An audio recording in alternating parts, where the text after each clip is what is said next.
Elevated Grapes Podcast. Elevated Grapes Podcast. With your host, Sethi. Your host, Sethi. And Stylist Rashi Bindra. It's time to get started. Let's talk fashion, shall we?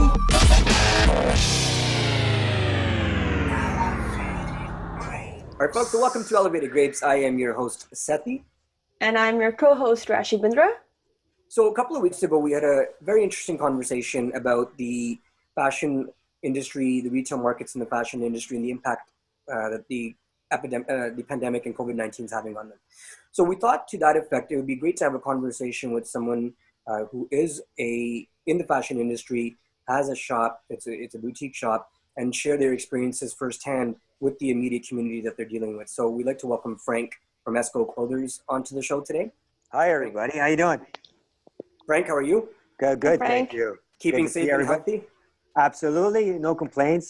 Practicing our social distancing, and Zoom calls and phone calls and texts, and just trying to interact with everybody. How are you guys holding up? Keeping healthy and safe. That's the priority right now. Perfect. So just a quick background on Frank. So Frank owns Esco Clothiers. It's in the heart of Mississauga, which is in Ontario, which is in Canada for our international listeners.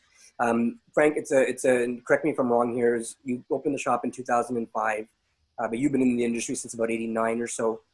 Yes, go ahead.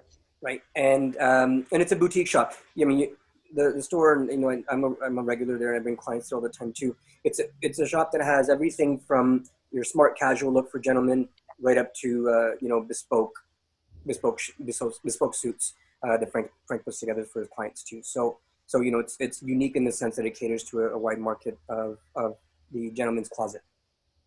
So Frank, a little bit more on the history from your side. Love to hear about just firstly like how you got into the business, and then we'll talk a little bit more about what's going on currently.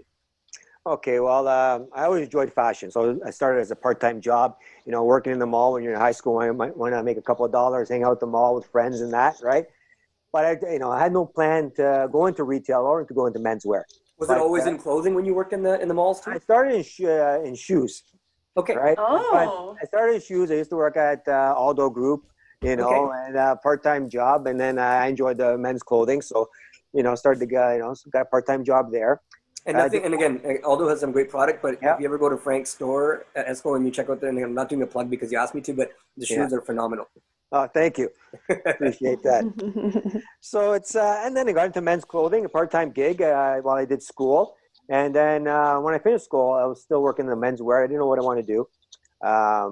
So I just stayed on board at, if you're familiar with Stars Menswear or Strauss. Yes, Clothiers. Absolutely. Yes. That's where I started, right? Okay. And I said, let me do this for a while till I find out what I want to do. At the end of the day, I really loved it, and I said, well, a couple of years went by. I said, you know what? I need to go and try something new because otherwise, I might always be here.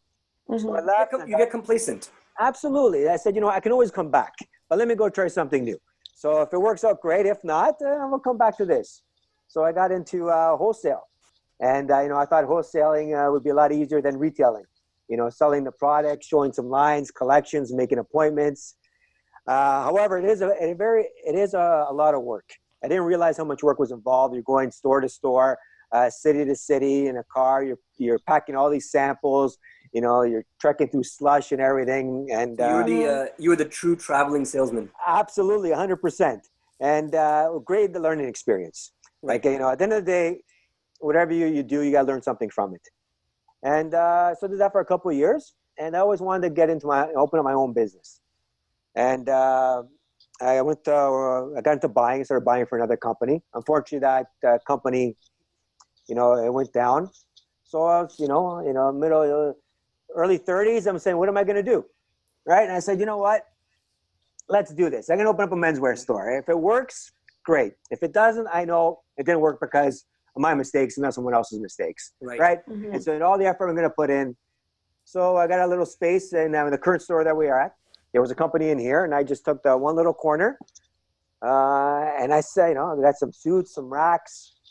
And now it's a lot more developed. But when I first started, it was a little bit more industrial. It was less traffic, less buildings. And I started opening up. First day, nobody came in. Second day, nobody came in. I'm going, oh boy, What did I do? What did I do? I had customers because I was at that point. I was already doing private appointments, right? Right. So I had that clientele, but that can only go so far, right? So once you start bringing in extra product and the overheads, so a week goes. It's a really daunting experience when you walk from a sort of a corporate structure where you have a clientele and a base, but thinking that that clientele and that base will follow you, and then not everybody you think will follow you doesn't follow you. I mean, 100%. It's an internal struggle when that hits you. It's humbling. Absolutely, right? absolutely. It's humbling, and so like I said, a week came by, and I remember I would sit there on a Sunday. It's warm outside. I would put a rack on the middle of the parking lot, just hoping a car would drive by and see this guy with the rack and stop. So I'm going, okay, I got to do something here, right? Because we're not in a mall, not in a strip mall. There's not really much traffic in here. So there's a Tim Hortons beside me. So behind me. So I went and got these, those lawn signs that you put in the grass there. Oh yeah. Yeah. So I went to the parking lot, and the Tim Hortons on the other side. I got all these lawn signs with an arrow pointed on these lawn signs, menswear store this way. So I put them all in front of the Tim Hortons, outside the drive-through, with the arrows following all the way to my store. And surely enough, people started walking in with their Tim Hortons cups. So it worked. It worked. And I go, how'd you find me? I go, we follow the arrows outside the drive-through. I go, right? So, but sorry if I interrupt. No, I was go going to say ahead. something. No. It's when it's your own. Like when it's your own business, especially in the world of retail and wholesale, like you'll do anything to get those clients because, I mean, for those who don't know, I actually grew up in retail and wholesale. So that's my background. Okay. And so my summer jobs were like working with my dad. So till as long as I could remember, and even after I did get like other part-time jobs, they were always in retail. But that sense of like, this is yours, this is your own money's invested, and then you see all the stocks coming in and you're like, we need to liquidate, we need to sell this. And then in our case, like we were in malls, but we also had sidewalk sales, and that became very competitive when people were selling similar products. So I remember I was, I think, like 13 or 14, and I was very like possessive about my dad's business and store, because I was like, I'm gonna own my dad's business one day, so I need to like make sure it's like happening. And like you, at that point, to get those extra customers during sidewalk, stand outside and yelling, and I was in Montreal, so yelling in French, and English, like, these many slippers and these many shawls for this much discount price, and literally making a spectacle of yourself. But it works. People come. Absolutely. And it's the best learning curve too, because, you're testing your own abilities, right? But putting yourself out there and it's like what you did, and in front of your dad's shop and promoting the sidewalk sales. It takes a special person to do that as well, right? Retail's not for everybody. It's really not. It's not. People think it's just, you put there and it's easy. One thing I did learn when I was working at Stars, I learned a lot from Stars and from Harry Strauss, the owner, back in the day. He told me when he first started that when you used to go to the retail store, the menswear store, he goes, you used to be treated like a doctor. People used to respect you when you came to the store. They respected the salesperson's opinion. Over the years, that changed, right? The perception, right or wrong, this is my perspective, that some people thought anybody could do retail, right? Yeah. But it's not the case. And now I think there's appreciation, again, for the boutiques, the seasoned salesperson that have like any industry, that have the product knowledge and the service. And I think us as small business owners, our customers come to us for that, and they appreciate that. Well, I think you hit the nail on the head there, because there's 2 points to that. One is, it depends on the type of store. Like if I walk into a shop like yours, a boutique shop with someone who has the experience and the history in suiting, in bespoke suits, and putting together a closet for someone, I'm going to take that person's thought process and opinion with a lot more responsibility than I will, for example, if I'm walking into, and not to name drop, but like a Zara with someone who doesn't have the experience, and it's just that's their first time job. They've never really styled someone. So I think the saturation in the market has made your job a lot more difficult.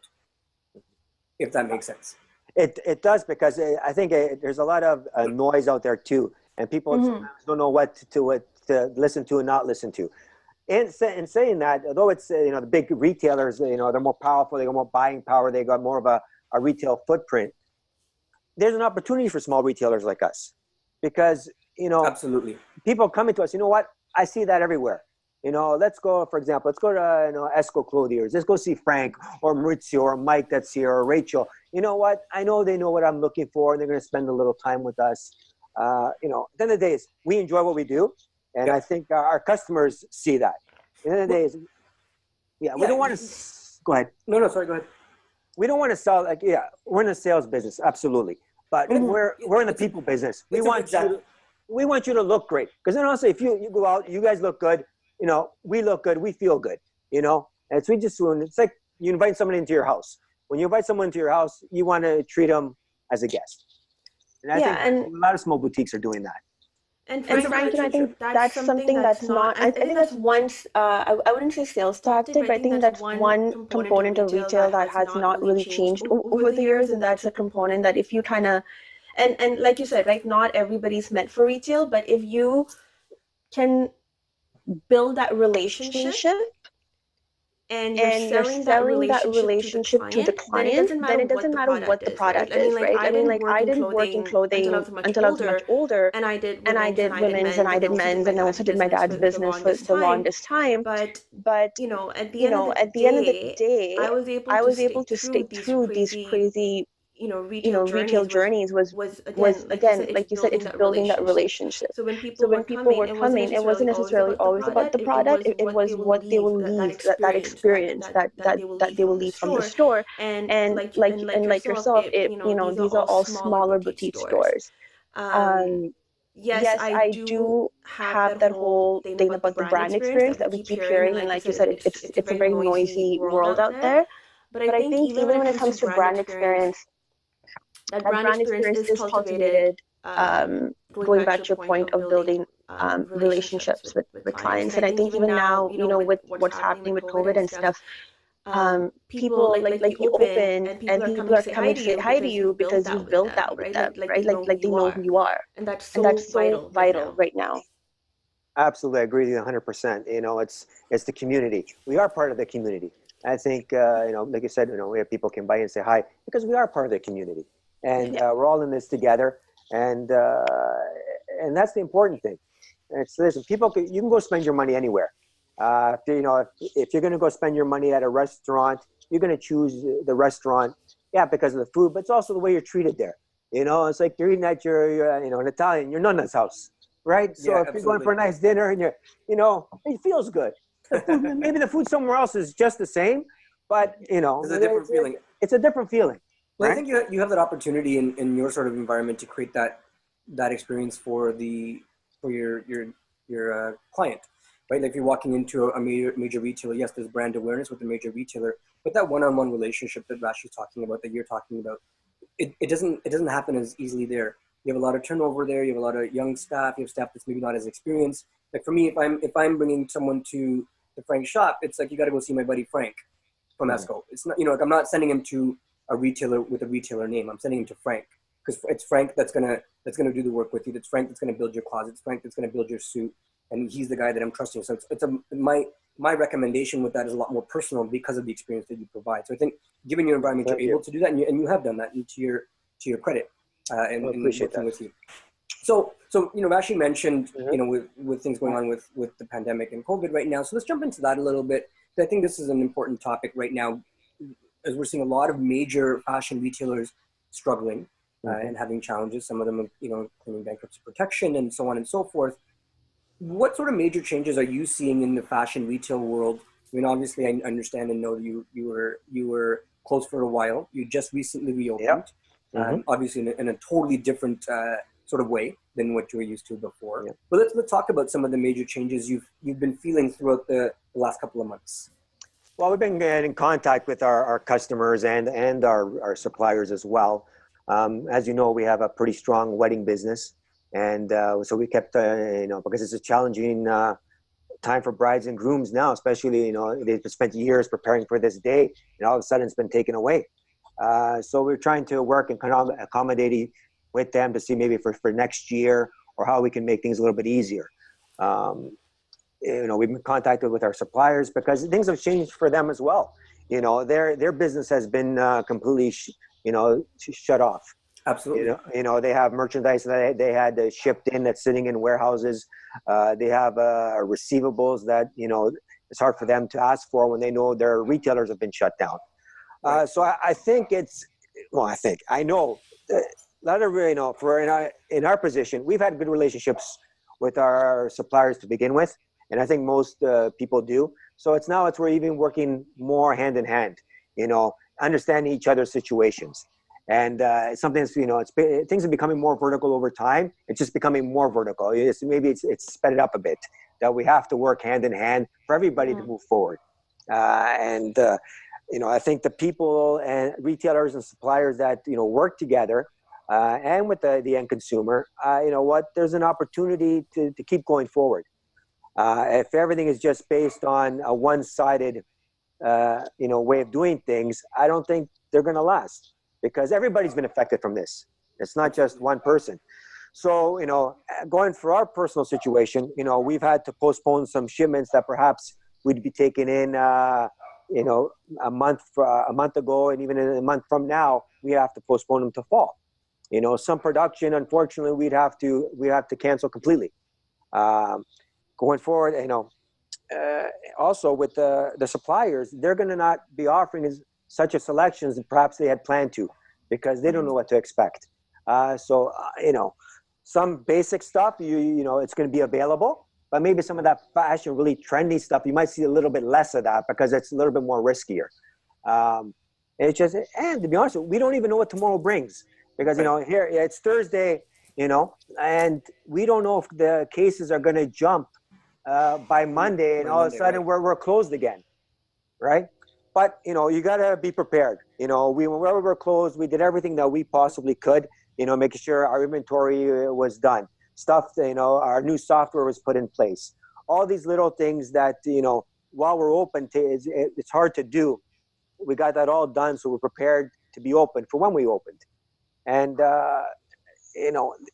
getting the sanitation in place to make sure we have some work, people workflow in the office. There's a lot of things that, and it's a lot of things that we're learning daily. How to, it's also even interaction with people. Some people are a little bit more open. They do personal distancing, but maybe not so much, and they're okay with that, right? And then some people don't want nobody at all near the store.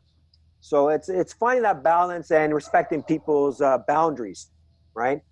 For us, one thing I found very difficult is, how are we supposed to measure someone for a custom-made suit? I was just going to ask you that question. Yeah. Right? How does that work? Yeah. It's such an intimate business. Yeah, absolutely. It's hard for us to do our job without coming close to them. So, we have the face shields, we have the masks, we have the gloves, the hand sanitizers. We're giving the customers masks as well. And that's the best that we can do. If someone, if we're not going to feel, if someone, for example, if I'm not well, if my staff is not going to be feeling well, so they're going to have to stay home, or we'd have to close.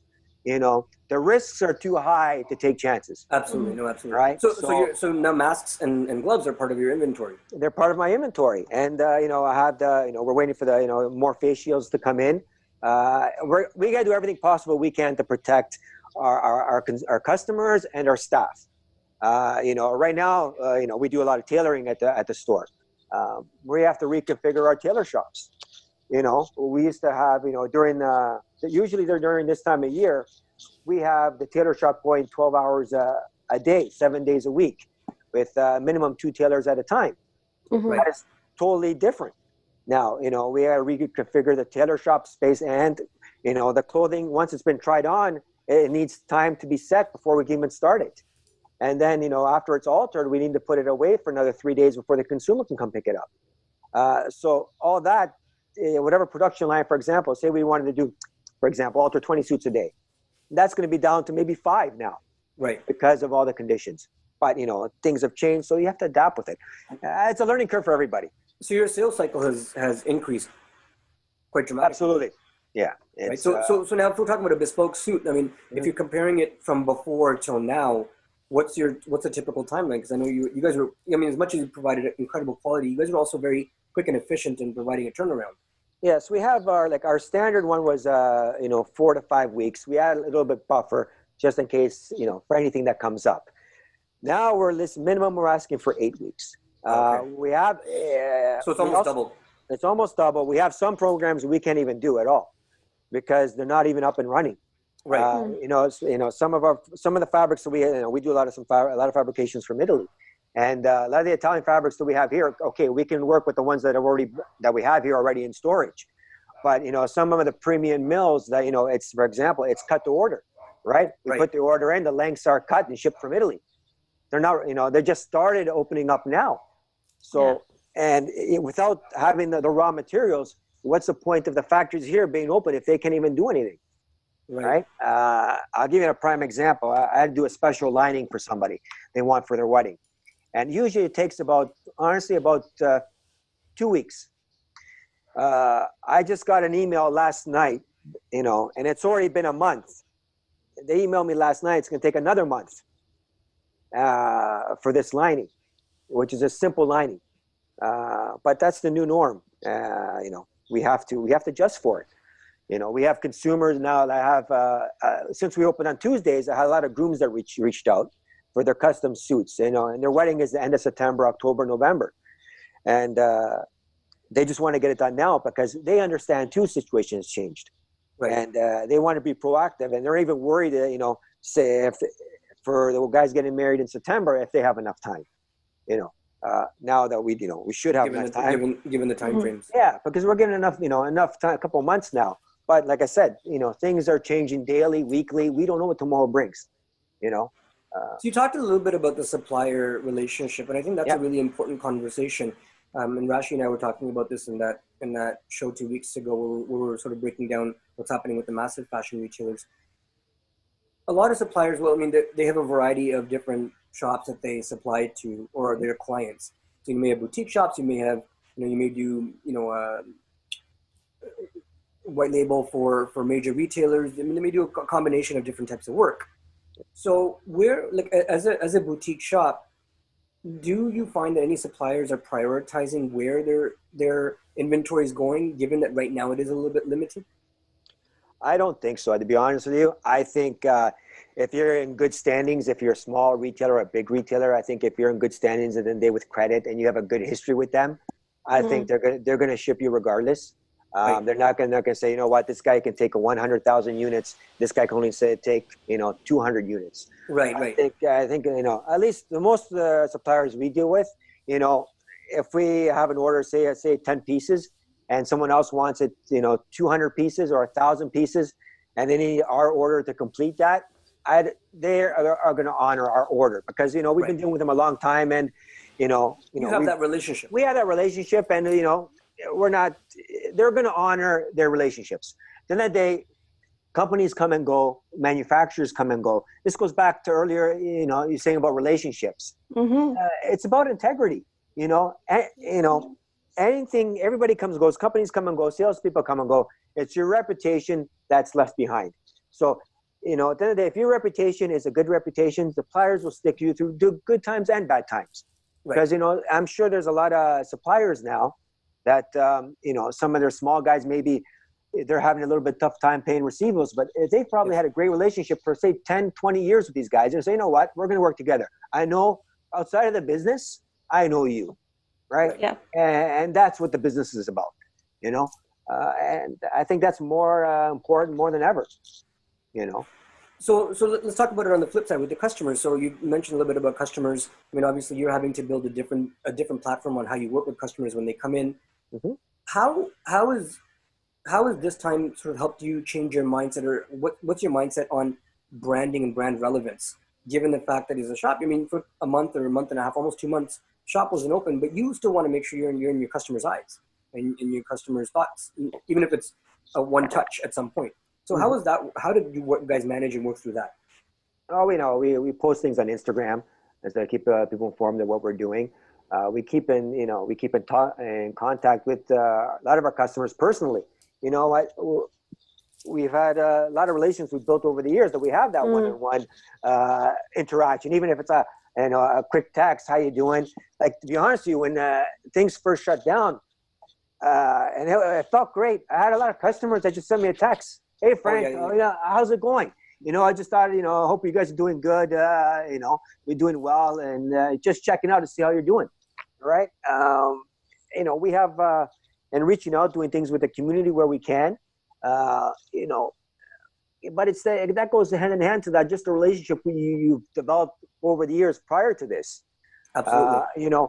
If we're just going to be promoting stuff just because they're the sake of promoting stuff on Instagram, and you need to promote that, but it's the relationship that's going to help us get through it, and our own product development that we've done over the years and are developing as well as we keep going forward, things that are not easily available everywhere else.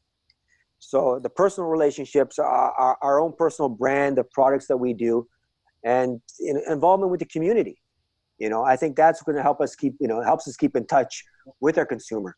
Well, I've seen a number of your posts on your Instagram, and I think that you guys are still doing that in quite a sensitive manner, like with respect to what's going on in the current market and the current times with people and their own stresses and their own lifestyles. Like, I've seen a couple of design, like suit manufacturers and bespoke guys they're posting things that are just, to me, are still out of touch with what's happening today. Like, they're not being sensitive to what the climate is, what the current customer's mindset is. I've seen your work, and again, going back to you and credit to the way you operate, which again speaks to the way you deal with your customers, even under normal circumstances. Like, I think you're being very sensitive to the current climate. Still marketing, because you want to make sure that your brand Absolutely. is people. Like, you're still here. You're still in here, and you're still doing business. You want to make sure that's known to your customer and to your base. But I think you guys are doing it in a manner that's very sensitive to what's going on in the marketplace right now. So again, credit to you and the company for managing that very well. Oh, thank you. It's it's not easy. You don't know sometimes what to say and not say. Sometimes I think it's with everybody. Sometimes people post something, they mean it with good intention, but sometimes it comes off the wrong way.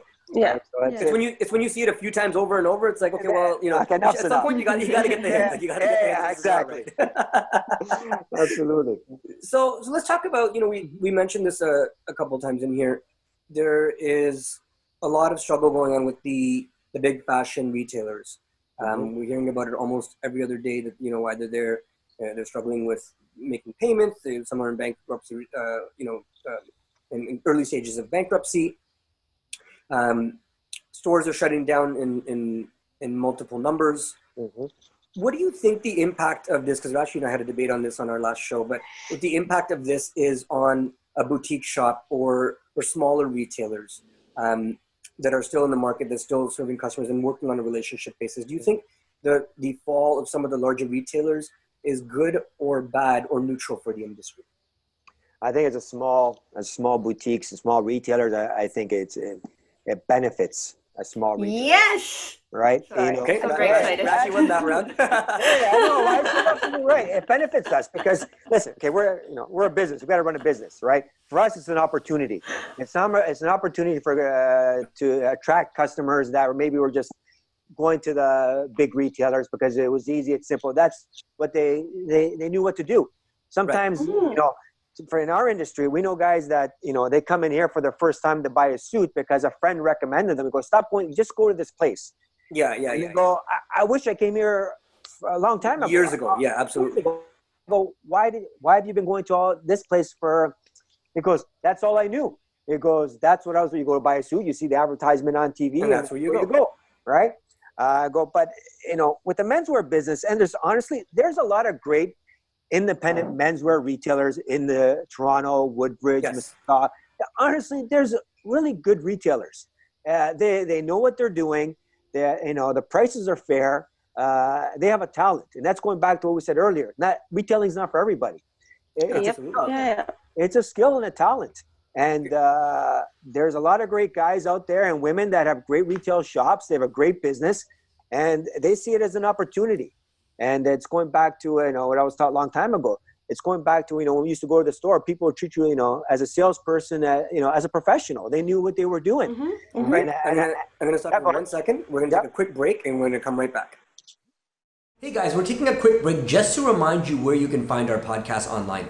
You can find us on YouTube, Spotify, Apple Tunes. Apple Music, but you call it Apple Tunes. Whatever. Right.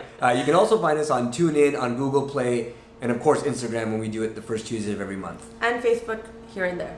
Here and there. Here and there. So thanks for tuning in, and now back to our podcast. And we're back, and Frank was in, and I apologize for cutting you off, Frank. We just record. We didn't want you to get cut off in mid-thought.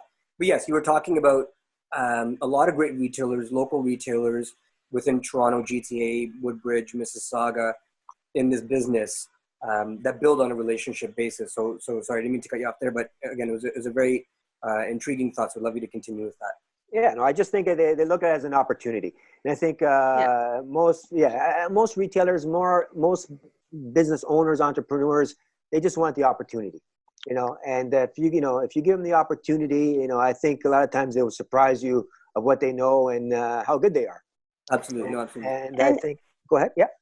I was just going to say, to your point, it's almost like the consumers need to unlearn their old habits, and this is where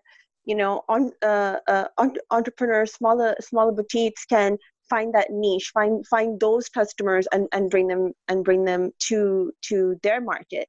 And that was my biggest thing in this whole pandemic. I was like, initially it may seem that smaller businesses may be struggling and they will have a hard time, but in the long run, if they're smart enough to see, like you said, that this is an opportunity to either tweak your existing business model, because we've all had to do that at some point in some way, and to kind of see it as, how do I bring that high-end retailer brand person to my market instead? If you can reel that customer in and create your niche, then you're the ones who are coming out as winners in this whole thing. And that's something I've been advocating since like day one. Yeah, absolutely. It's well said.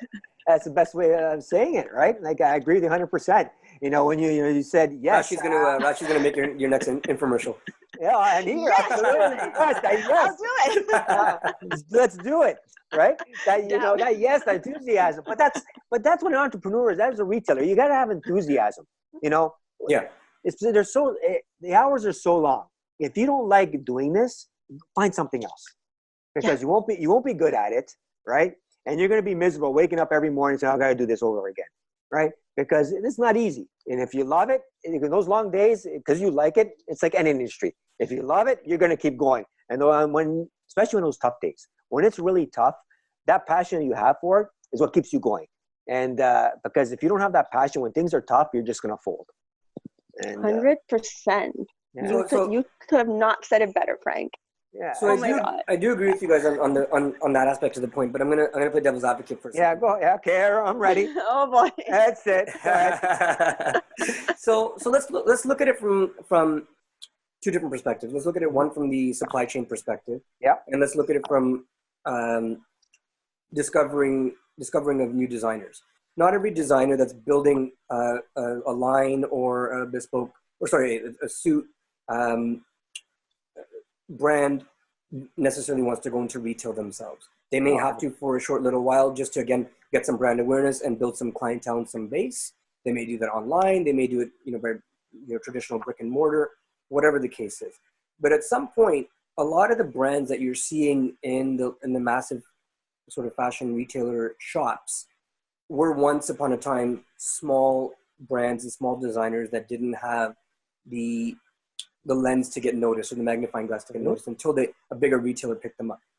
So this is why I asked that question about big fashion retailers, because I do, as much as it creates an opportunity for a boutique shop to capture a client that they may have not seen before because the client was not open to the idea of moving outside of the brands that they know.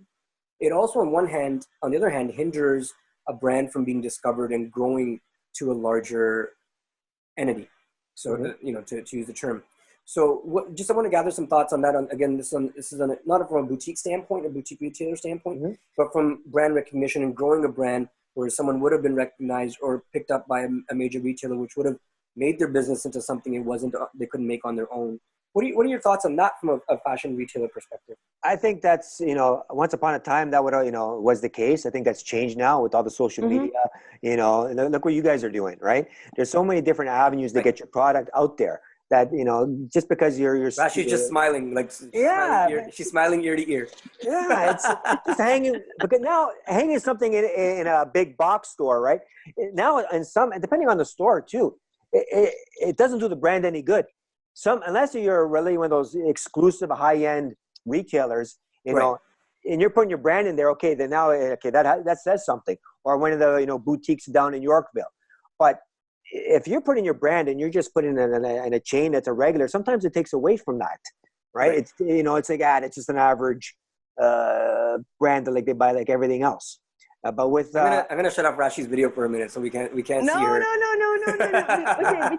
Okay, because Frank, you're saying something that I was thinking, like as Sara was saying this, I was like, one of the most important things is, I think, one, as a brand and as a retailer, it is also, what do you want from your business? How far and how big do you want to go? Because yes, it sounds nice, I want to be picked up by this huge retailer, but the consequences that comes with that, and sometimes you have to even you sometimes lose that customer value, that customer relationship, because all you've done is become a product and a price point. So it comes down to, do you really want that? And there are some people who want a family life and they want that balance, and they're very happy having 2-3 boutiques in the country or province that they're in, and for them that's their expansion, and they're happy giving that service with the first store that they started. Some people want to expand. So I think it does come down to, one, like you said, you have to love this business, because it's your life. It is literally you eat, sleep, breathe retail, essentially, right? 100%. And also how I wouldn't even say the word ambitious, but how inspired you are to go that far, and are you willing to play that game, because that's a whole different ball game too. And then in times like these, can you survive it to that level? Because then the price is high and the stakes are a lot higher. So I don't know, that's why I was smiling, because I was like, I can see where this train comes. 100%. You're absolutely right. Like the stakes are higher when you go to that ball point. Like you said, whatever you created, right? And when you go to the mass, is it the thing that you actually created anymore? Because now you have to be at a certain price point for, say, a certain chain. So maybe you're getting, the weight of the fabric that you want in that product, you have to make it a little thinner because you got to bring it down to that price point, right? There's all these variables that take away. Once upon a time when, everybody just go to the store, and there's an old saying back in the day. I don't know, maybe in Montreal when they had sidewalk sales, it was the same. I don't know. But when I was younger, they used to say, pile them high and watch them fly. Right? Because, they could just put anything on the table, put a sale on it, and it will go. And just go. And people will take it. Now, inventory management is its finest. Yeah. So they just put it on the table, put a sale sign, and people are going to buy it. Sale, sale, sale. That's different now. People, you can put something sale, sale, sale. They want to see what they're getting, right? Just because it's a sale, it's not a sale unless they see value in it. And I think that's the important thing. Now, value is coming back. People are making better decisions on what they're going to spend. You can always find disposable stuff. It depends on what you need, right? But if you want those specialty pieces, going back to what we were saying about COVID-19 now, we don't know what, 6 months from now, a year from now is. Look, we're doing Zoom. How many people are working from home, right? Maybe they were in offices before. Maybe they needed a pair of, in our industry, guy needed 5 pants at least and 5 shirts to get him through the weekday. But if he's at home and he's making a video call twice a week, he needs his track pants for most of the week, maybe two new shirts to alternate, and then the rest of the time he's in a t-shirt. Yeah. So how many, that change.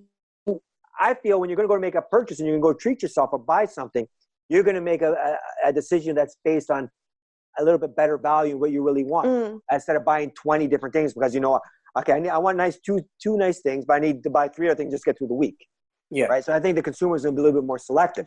And going back to originally how you say the brands with the brick, I think you don't need that anymore.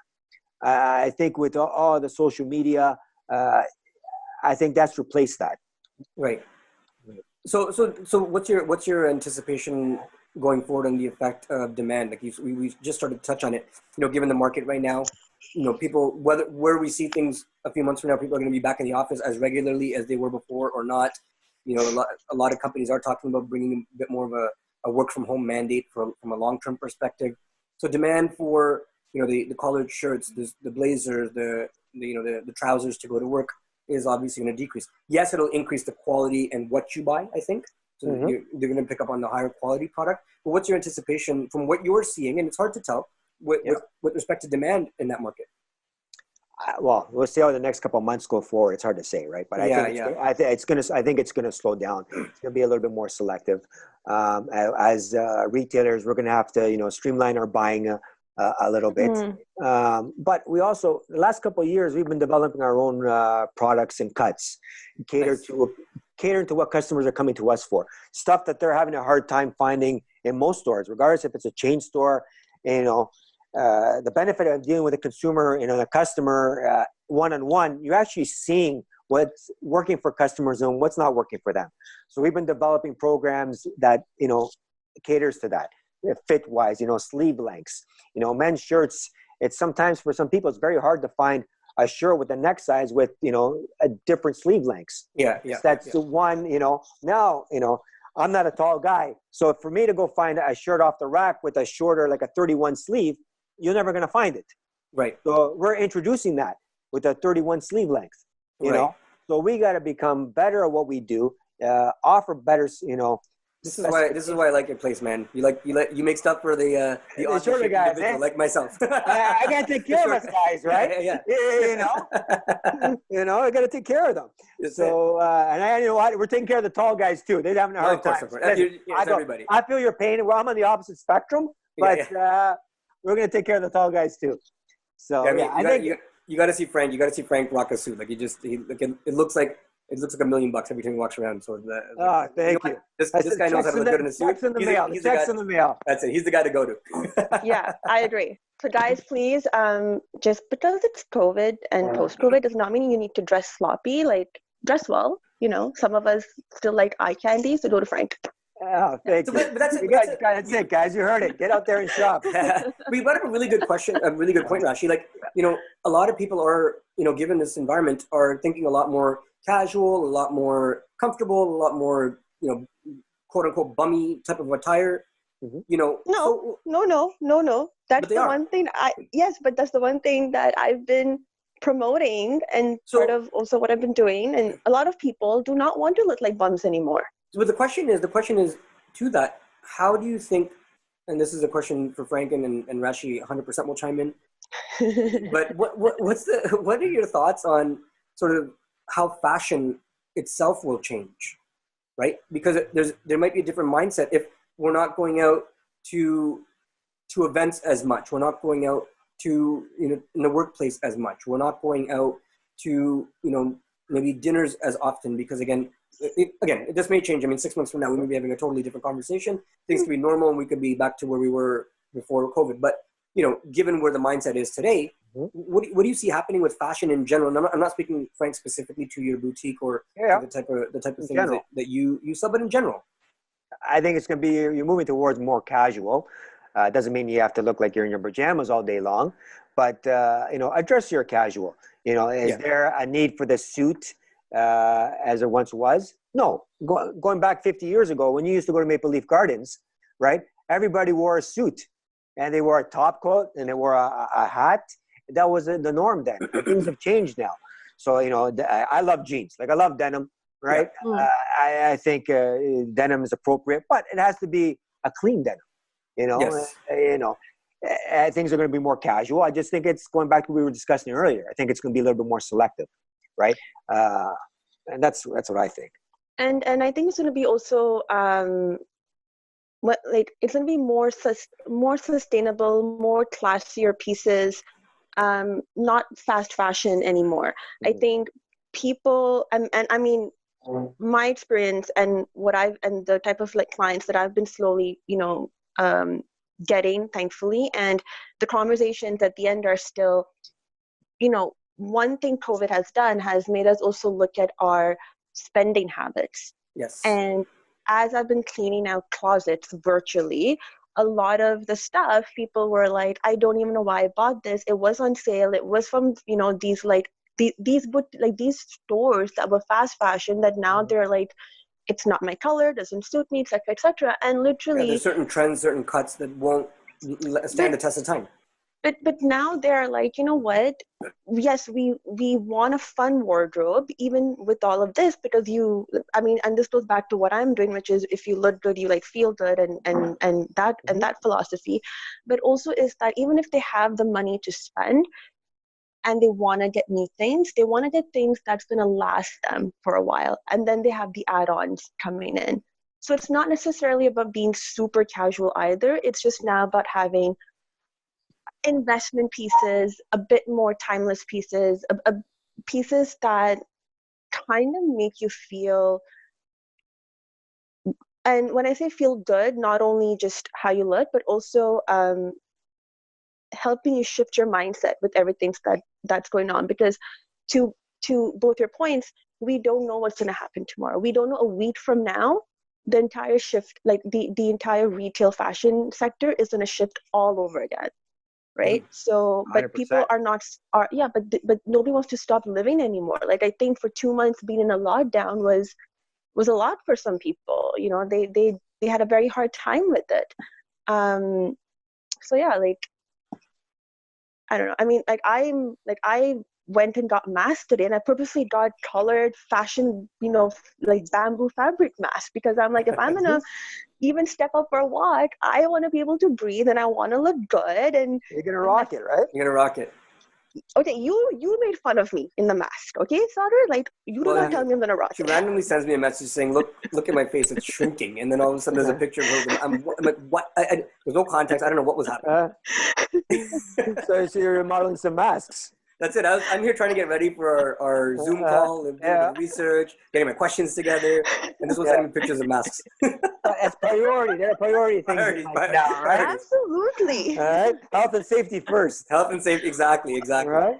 Health, safety, and beauty first, guys. Yeah. Come on. Sorry, Rashi. Sorry. Frankly, You're talking to guys. That's why, right? Yeah, exactly. Yeah. But this is really great because I think you've given us. Rashi and I had a conversation, as I mentioned 2 weeks ago, on one of our podcasts about exactly this. But we were basing it on a couple of articles that we had read, and then obviously our own opinion. So it's really important to hear firsthand from someone who's managing through this day in and day out, and dealing with the impact of the pandemic firsthand. You're talking to consumers every day. Mm-hmm. You're dealing with sort of brand awareness every day. You're dealing with pivoting your business every day and how to make sure that you're relevant to your consumer and your base. So the insight you provided, I think, is really important for those in the industry that want to have an understanding of how businesses are dealing with it, mm-hmm. and for consumers as well, because I think consumers, it's good to open their eyes to see, going to a massive retailer is not the only option. There's a myriad of options in really good boutique shops that are comparative price-wise, but the extra level that you're going to get from a service standpoint is it's not comparable. Yeah, I just add something to all that. I think we didn't touch on it all, especially during this COVID-19 thing, is a lot of the staffing that works in these stores, may it be a small restaurant, a retailer, a lot of these, there's a close relationship between the owners and the staff. And I think one of the biggest stresses, I think, for any business owner is their staffing. They treat them like family. And you're finding ways to, how do you bring your staff back? You probably spend more time with these folks than your actual family at home, because you're at the home so often. Absolutely. And I think a lot of, business owners are having that struggle right now, because they, these are friends, they're family members. And it's like, how do you want to take care of them? And I think that's stress levels that maybe a lot of people won't be aware of. Maybe they are, of what, a lot of business owners go through. And like I said, this is difficult times. It's we've never been here before, so tomorrow every day changes. So we're all going to learn from interaction with all of us. Do you find that the government's doing things every single day in and day out, every single week? I mean, there's always programs that they're putting out. Do you find these programs have been helpful for business like yourself? I think the government, you know what, they're doing the best they can. Yeah. You know what? It's a really tough situation for them. It's a tough situation, Prime Minister Trudeau, Premier Ford, I think they're doing a great job. They're doing what the best they can. They're trying to manage people and what they think is right and not right. Knock on wood, they put all these programs into place. I've been fortunate because my landlord's working with us. That's amazing. Yeah. Absolutely. You know what? They've been great. And I'm sure there are a lot of landlords out there that have been good, but there's some that perhaps, that are not. And I think this is a time that, everybody across the board needs to get on the same page because it's affecting a lot of people. It's not just one person. And the government, I think they're doing a great job. And you know what? One thing I do have to say, we take this for granted. It's so lucky to be that we're in Canada. Just wake up and say thank you. We're here in Canada. We got to, not too bad. And these are little lessons that I think we should learn, realize them in better times, not when things are tough, right? Absolutely. That's a very, very important point. So Frank, again, thank you so much for being on the show with us this week. I think you've brought some valuable insight and some good perspective to the conversation. We usually leave off, and Rashi knows what I'm going to say next with Rashi's final thoughts because they usually take on about 10 minutes, a 10-minute length of their own. They do not take on 10 minutes, okay? There's a bit of a rant. There's a bit of a rant sometimes, but usually again fairly insightful as you've seen from the conversation so far. So we'll let Rashi close off the show with any final thoughts that she has. Okay, well, let me just say thank you for having me on, guys. Before you start, as I honestly, I had a great time. I enjoyed it, and thanks for having me on. All right, Rashi, I look forward to the rant. I'm actually not ranting this time. I loved this conversation. You're upsetting Frank. He came ready for a show. He's out of popcorn. That's it, exactly. Then Frank, it is your fault because I've had such a wonderful conversation with you, and the fact that I've been able to discuss, retail and wholesale and just how that structure was and how it's changed. And for someone who is still within the industry and pushing, I've had a blast. I think this is one of my favorite podcasts. Like from all that we've done so far, this has to be one of my favorite ones. I yelled yes, and obviously I won the debate, so I'm happy about that too. That was awesome. That was one of the highlights of the show. Yeah, it was great. It took us all by surprise. Really? Were you surprised? Not at all. With me yelling? There you go. Not a chance. But on a closing note, this was an amazing podcast. So Frank, thank you very much.